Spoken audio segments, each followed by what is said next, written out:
is Before You Learn to Code. My name is Valerie Gilliland, and this is for Business and Professional Communications. So you've decided you want to be a programmer. Well, now what? I'm going to show you where to start when you want to learn to code on your own. So we're going to look at these three main principles. The first one is going to be setting a goal for yourself and creating a habit. The next is going to look at deciding which language you want to learn. There are hundreds of languages out there for programming, and really honing in on one particular language. And the third one that we're going to look at is choosing the best resources. Everyone learns differently, and we want to be able to help you meet your goal. So figuring out what's going to work best for you. According to a 2016 survey of developers at Stack Overflow, the largest and most trusted online community of developers, 63% are partially or fully self-taught. Learning to code on your own is not going to be easy, but definitely achievable whenever you have a clear path. The first step to take whenever you've decided you want to teach yourself code is committing to educating yourself. You have to have that commitment. Set a goal and strive to achieve it. For example, many programmers aim to practice coding every single day. Coding every day helps to create a habit, and you build on the skills that you've learned the day before. Many programmers suggest that just 20 to 30 minutes a day of programming at the very beginning, when you're really initially getting started, is enough to just build on those skills, create a habit, and introduce yourself to coding. Once you've made a commitment to yourself and you've set your goals, you are committed to creating that habit, then you'll want to decide what programming languages to start learning. So we're going to take a look at a slide here of programming languages, what type of developer would use them, and what languages they use. So as a developer, you'll most likely learn several programming languages eventually. However, doing some research initially will help you focus your time and attention on one language. This will save you a lot of time, and a lot of times with new coders, people who are looking to become a coder, will jump around and pick up any kind of pieces of information that they can find.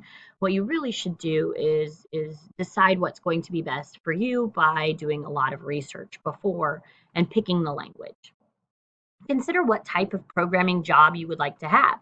This will help direct you to the most common languages used by programmers in that position. FreeCodeCamp.com, one of the largest and most effective online coding academies, developed a list of the best programming languages to learn in 2018, and topping that list was JavaScript, Swift, and Python. Programming languages change constantly. Which programming languages a company uses is also constantly changing. So they took into account a lot of different factors, how much income you can make, the ease of use and how much it's preferred by programmers, and how many companies use it. So those are some of the things that they took into consideration. Some developers write code for websites. You would want to learn the basics of HTML, which is the foundation for everything that's online on the internet. CSS is another language that you want to learn, and then JavaScript will build on top of that. Other languages used for websites are PHP, Python, and Ruby. There's also developers who program mobile applications. There are so many programming languages for this kind of a task. Two of the most in-demand languages at this time are Python and Ruby on Rails, or Swift if you're interested in developing Apple iOS applications. And then there are operating system and software developers who work in C, C#, C++, and Java. I suggest visiting a few job boards, reading the skills needed for a position that you might be interested in. This can give you a good idea of what language employers are seeking developers for in your area.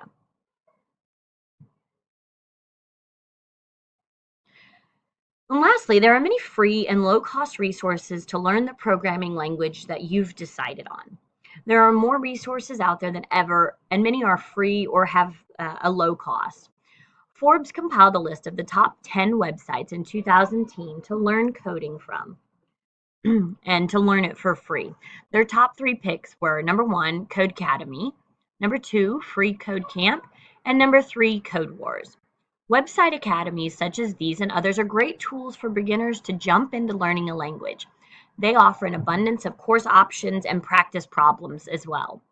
You can also learn on the go with apps for your mobile device such as SoloLearn, Khan Academy, Encode, Programming Hub, and Grasshopper. Also, many developers post coding sessions on YouTube, so you can follow along with them and enter what they enter as they code. So, in conclusion, uh, learning to code is going to be difficult, but you can put in as much time as you want to into it to learn, and you can learn it as fast as you want to, depending on how committed you are.